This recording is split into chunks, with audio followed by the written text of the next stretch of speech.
Hello students, welcome back to my YouTube channel Gurukul matric 2024। तो चलिए आज हम बात करने वाले हैं प्रश्नावली 3.1 के बारे में। तो चलिए हम क्वेश्चन को शुरू करते हैं। तो आपको यहाँ पे 1 नंबर क्वेश्चन दिया हुआ है। आफ्ताब अपनी पुत्री से कहता है, मतलब कोई आफ्ताब नाम का एक व्यक्ति है जो अपनी पुत्री से बोलता है कि 7 वर्ष पूर्व, मतलब 7 वर्ष पहले मैं तुमसे 7 गुनी आयु का था। मतलब वो 7 वर्ष पूर्व उससे 7 गुनी आयु का था कि नहीं, आयु का था। अब से 3 वर्ष बाद, मतलब अभी से 3 वर्ष बाद केवल 3 गुनी आयु का रह जाऊंगा। मतलब कोई आफ्ताब नाम का व्यक्ति है, वो 7 वर्ष पहले, अभी वर्तमान से 7 वर्ष पहले वो 7 गुनी आयु का था वो अपने पुत्री से, और अब वर्तमान आयु से 3 वर्ष बाद वो केवल 3 गुनी आयु का रह जाएगा। तो इसमें क्या बोल रहा है, और यहाँ पर इस स्थिति में बीजगणितीय एवं ग्राफीय रूपों में व्यक्त कीजिए। तो इसको बीजगणितीय और ग्राफीय रूपों में हमें व्यक्त करना है। तो चलिए हम इसको सॉल्व करते हैं। तो इसमें हमारा 2 समीकरण बनेगा। चलिए हम हल करते हैं। तो अभी तो आफ्ताब का 7 वर्ष पूर्व का आयु मालूम है हमें कि वो 7 वर्ष था अपनी पुत्री से, 7 गुना, और 3 वर्ष बाद। लेकिन वर्तमान आयु तो हमें पता नहीं है कि नहीं। चलिए हम लोग वर्तमान आयु को मान लेते हैं, उसके बाद में उसको ज्ञात करते हैं। तो यहाँ पर लिखेंगे सबसे पहले हल में, यहाँ पर हल, और लिखेंगे माना कि आफ्ताब का वर्तमान आयु, माना कि आफ्ताब का वर्तमान आयु इक्वल टू x। नहीं, मान लिया कि आफ्ताब का वर्तमान आयु अभी क्या है, x, तथा उसके पुत्री का वर्तमान आयु कितना होगा तब, तथा उसके पुत्री का वर्तमान आयु इक्वल टू x वर्ष। x नहीं, यहाँ पे y होगा, यहाँ पे y होगा, क्योंकि आफ्ताब का तो x है, यहाँ पे y वर्ष होगा। यहाँ पे वर्ष डाल देते हैं। तो अब क्वेश्चन में क्या दे रहा है हमें यहाँ पर कि यहाँ पर आफ्ताब अपनी पुत्री से कहता है 7 वर्ष पूर्व, मतलब यहाँ पर अभी तो वर्तमान आयु उसका x है, तो 7 वर्ष पूर्व के लिए हम क्या करेंगे, इसमें से -7 करेंगे तभी ना 7 वर्ष पूर्व होगा कि नहीं। वैसे ही चलिए इसको हल करते हैं। तो यहाँ पे लिखेंगे अब 7 वर्ष पूर्व आफ्ताब का आयु,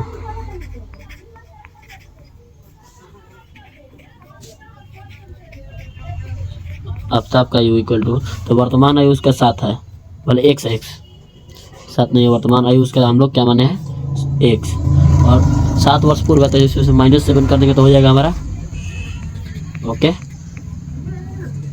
1 सेकेंड। तो यहाँ पे वर्तमान आयु उसकी क्या हो जाएगा, x - 7, तथा पुत्री की आयु, तो यहाँ पे 7 वर्ष पहले या फिर पूर्व पुत्री की आयु इक्वल टू, यहाँ पे y -7 हो जाएगा कि नहीं, क्योंकि पुत्री का आयु 7 वर्ष पहले क्या होगा, तो यहाँ पे वर्तमान आयु y है, तो यहाँ पे 7 घटाएंगे तभी ना पुत्री का आयु आएगा वर्ष। ओके, अब इसके बाद हम प्रश्न से चलते हैं। यहाँ पे लिखेंगे प्रश्नानुसार,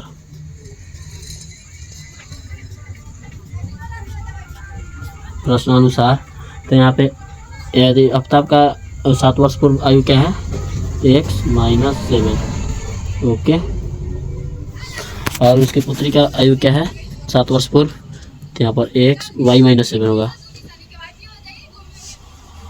y - 7, ओके। तो यहाँ पे प्रश्न में हमें क्या दे रहा है कि यहाँ पर 7 वर्ष पूर्व मैं तुमसे 7 गुनी था, मतलब आफ्ताब अपने 7 वर्ष पूर्व अपने पुत्री से कितना गुना था, 7 गुनी आयु का था, ओके। तो यहाँ पे नीचे लिखेंगे, यहाँ पे अभी तो दोनों का पूर्व में उनमें समान है, क्योंकि x - 7 और y - 7, यहाँ पे 7 गुनी आयु का था जब आफ्ताब, तो यहाँ पे मल्टीप्लाई 7 से कर देंगे, ओके। होगा यहाँ पे x - 7 equal to Y minus 7 into 7 होते हैं। यहाँ पे जब 7 से इन दोनों का गुना होगा तो यहाँ पे 7y माइनस 49 हो जाएगा।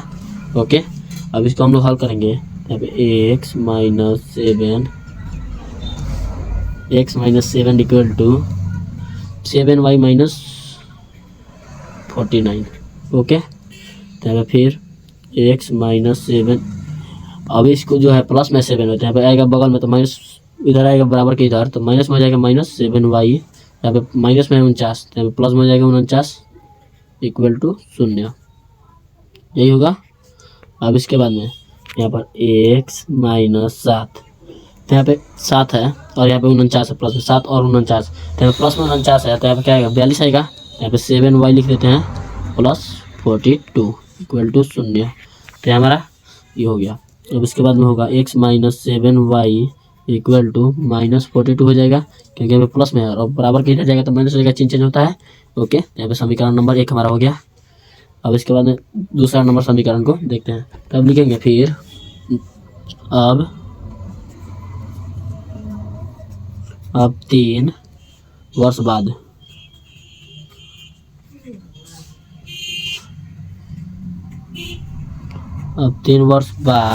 आफताब की आयु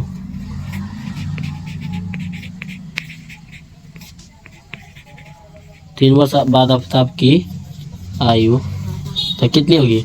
अभी वर्तमान आयु तो उसका x है और यहाँ पे 3 वर्ष बाद बोल रहे थे, यहाँ पे प्लस जोड़ेंगे 3 वर्ष बाद के लिए, यहाँ पे +3 इक्वल टू वर्ष।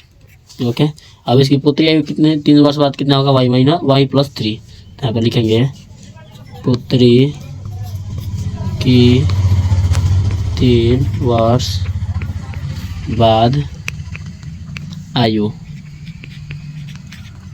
इक्वल टू y प्लस 3, क्योंकि y अभी y तो उसका वर्तमान आयु है और बाद में के लिए प्लस होगा, तो यहाँ पे वर्ष। ओके, अब इसको हम लोग जब हल करेंगे तो यहाँ पे नीचे प्रश्नानुसार लिख देंगे। प्रश्न में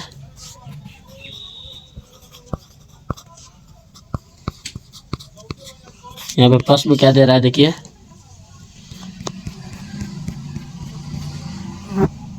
यहाँ पे प्रश्न में दे रहा है कि अब से 3 साल बाद, मतलब वर्तमान आयु से 3 वर्ष बाद मैं तुमसे 3 गुनी आयु का रह जाऊंगा। तो यहाँ पे केवल वो 3 गुना आयु का रह जाएगा, तो यहाँ पे नीचे लिखते हैं हम लोग। तो यहाँ पे क्या होगा x, अब तब का आयु क्या होगा 3 वर्ष बाद x प्लस 3 नहीं equal to y plus 3। Okay, अब यहाँ से अब से 3 वर्ष बाद मैं तुमसे 3 गुनी आयु का रह जाऊंगा, तो यहाँ पे गुने 3 आ जाएगा नहीं।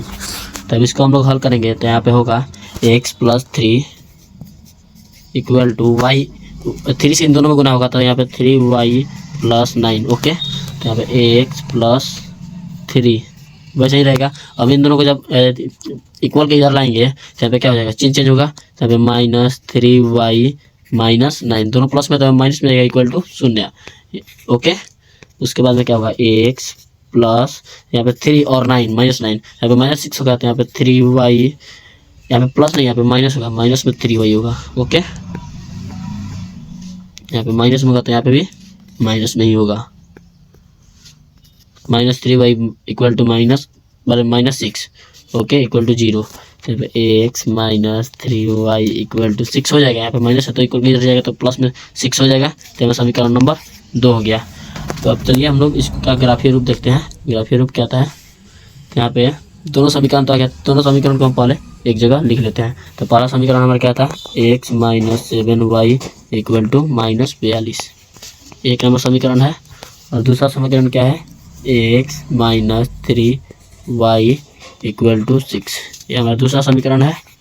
ओके, तब इसको हम लोग पहले वाले समीकरण से यहाँ पे लिखेंगे, x से यहाँ पे पहले वाले समीकरण से हम चलते हैं।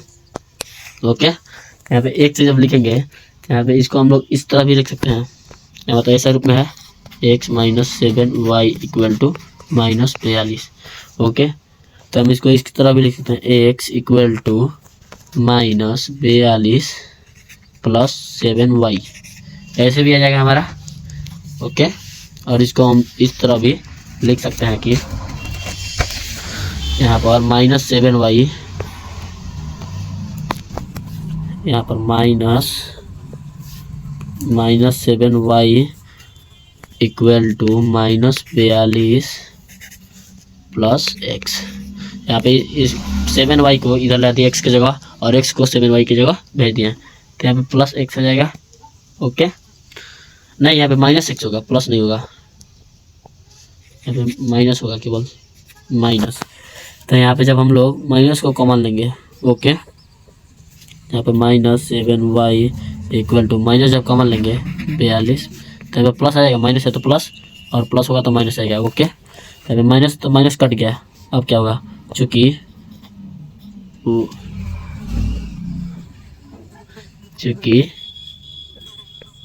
यहाँ पर 7y equal to 42 plus x यही आ रहा है, तो यहाँ पे y इक्वल टू क्या होगा, y equal to 42 plus X बटा 7।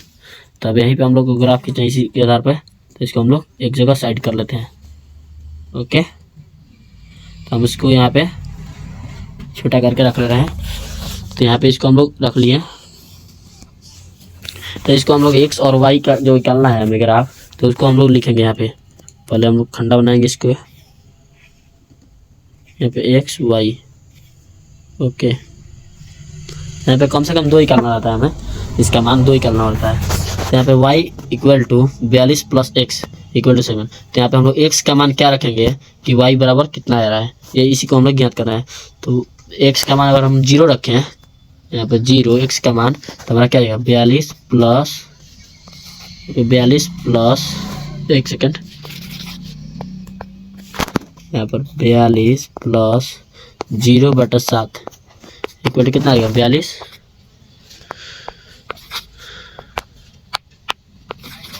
42/7 आ जाएगा। तो 42 कितना बन जाएगा 7 से 6 बार में, तो यहाँ पे y का मान हमारा कितना जा रहा है 6।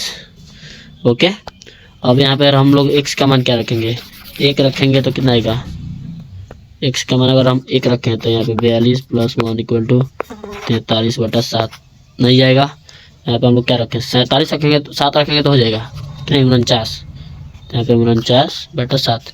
तो फिर 7 से जाएंगे तो 49 से 7 बार चल जाएगा। तो यहाँ पे x का मान 7 रखे तो क्या आएगा हमारा y का मान 7। तो यहाँ पे 7 7 का चल रहा है कि नहीं, तो इसका मतलब अब अगला बार हम लोग x का मान 14 रखेंगे तो हो जाएगा कि नहीं। तो इसको मिटाकर x का मान हम लोग कितना रखेंगे अब लोग 14। तो यहाँ पे जब इसका मान x का मान 14 रखेंगे तो 42 प्लस 14/7, तो 42 और 14 कितना होगा 56/7, 7/56। यहाँ पे y का मान हम लोग का कितना आएगा 8। तो x का मान 14 रखेंगे तो y का मान हमारा 8 आएगा। ये हो गया तो पहला समीकरण से हमारा हुआ। अब यहाँ पे समीकरण नंबर 2 से यहाँ पे है ना, यहाँ पे 1 से हम लोग लिए थे, अब समीकरण नंबर 2 से लेते हैं। ओके, तो यहाँ पे समीकरण नंबर 2 क्या है हमारा x - 3y इक्वल टू 6। यहाँ पे 2 से लिखेंगे, यहाँ पे 2 से दूसरा समीकरण हमारा यह है x - 3y इक्वल टू 6, यही है दूसरा समीकरण हमारा। तो इसको हम लोग इस रूप में लिख सकते हैं x बराबर 3y 6 प्लस 3y होगा 6 plus 3y 6 plus 3y। Okay, तो अब इसको हम लोग साइड में रखते हैं यहाँ पे। तो यहाँ पे अब यहाँ पे भी x और y का मान हमें ज्ञात करना है, तो यहाँ पे x लिखेंगे और यहाँ पे y।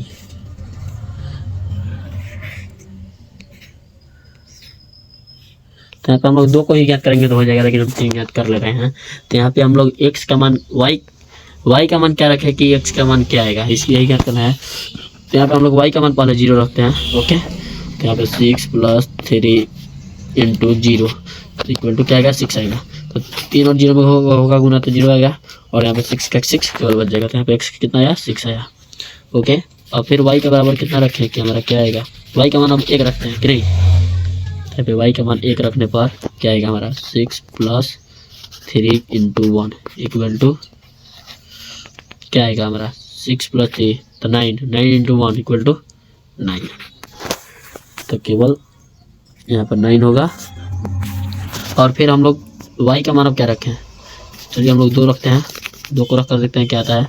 तो y बराबर 6 + 3 × 2। तो यहाँ पे 6 3 9 9 2 या 18 2 18 आ जाएगा। यहाँ पे y का मान 2 रखने पर हमारा x का मान कितना आएगा 18। ओके, तब चलिए इसका हम लोग ग्राफ खींचते हैं। यहाँ पे नीचे अब जब हम लोग इसका ग्राफ खींचेंगे